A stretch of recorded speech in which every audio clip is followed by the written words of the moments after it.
आगामी बिहार विधानसभा चुनाव में अब लगभग 60 दिन ही शेष रह गए हैं।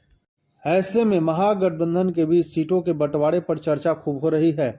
महागठबंधन में सीटों के बंटवारे पर बातचीत जैसे जैसे आगे बढ़ रही है, वैसे वैसे सहयोगी दलों की महत्वाकांक्षाएं और डिमांड सामने आ रही हैं।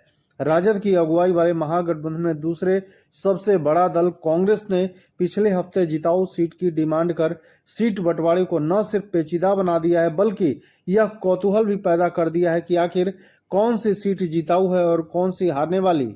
सूत्रों की माने तो कांग्रेस ने 243 सदस्यों वाली विधानसभा में 70 सीटों की डिमांड की है, लेकिन इनमें से 27 वैसी सीटों की डिमांड की है जो जिताऊ है, यानी जहां कांग्रेस उम्मीदवार की जीत की संभावना अधिक है। कांग्रेस पार्टी के मुताबिक अच्छी या जिताऊ सीटें वे हैं जहां पार्टी ने पिछले विधानसभा चुनाव 2020 के विधानसभा चुनाव में या तो जीत दर्ज की थी या बहुत कम मार्जिन से चुनाव हारी थी। एक निजी चैनल से बात करते हुए कांग्रेस के एक बड़े नेता ने कहा, हमारा दावा उन सभी 19 सीटों पर होगा जो कांग्रेस ने 2020 के चुनाव में जीत दर्ज की थी और उन सीटों पर भी जहां पार्टी के उम्मीदवार लगभग 5000 वोटों के अंतर से चुनाव हारे थे। वर्तमान समय में जब राहुल गांधी की वोट अधिकार यात्रा ने पूरे बिहार में इंडिया गठबंधन के कार्यकर्ताओं में जोश भर दिया है। गठबंधन के नेताओं और कार्यकर्ताओं को यकीन है कि हम सहयोगियों के सहयोग से ऐसी सीटें जीत सकते हैं। आपको बता दें, 2020 के विधानसभा चुनाव में कांग्रेस ने कुल 70 सीटों पर चुनाव लड़ा था और केवल 19 पर ही जीत हासिल की थी। 2015 के विधानसभा चुनाव में कांग्रेस ने 41 सीटों पर चुनाव लड़ा था और 27 सीटों पर जीत दर्ज की थी। इस बार भी कांग्रेस 70 सीटों के लिए राजद पर दबाव बना रही है, खासकर राहुल गांधी की वोट अधिकार यात्रा के मद्देनजर।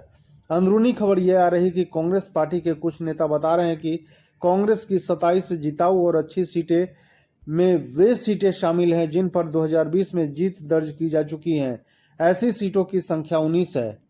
इसके अलावा 8 ऐसी सीटें हैं जहां कांग्रेस को लगभग 5000 वोटों से हार मिली थी। लिहाजा कांग्रेस पार्टी चाहती है कि 2025 में भी कांग्रेस को यह 27 सीटें मिलनी चाहिए।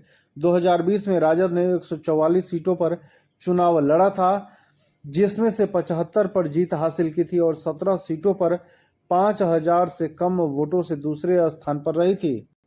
कांग्रेस के मानदंडों के मुताबिक राजद के लिए 92 सीटें अच्छी हैं। इसके अलावा महागठबंधन के दूसरे सहयोगी दल CPIML लिबरेशन ने 19 में से 12 सीटें जीती थी, जबकि 2 पर 5000 वोटों के कम मार्जिन से उम्मीदवार चुनाव हार गए थे।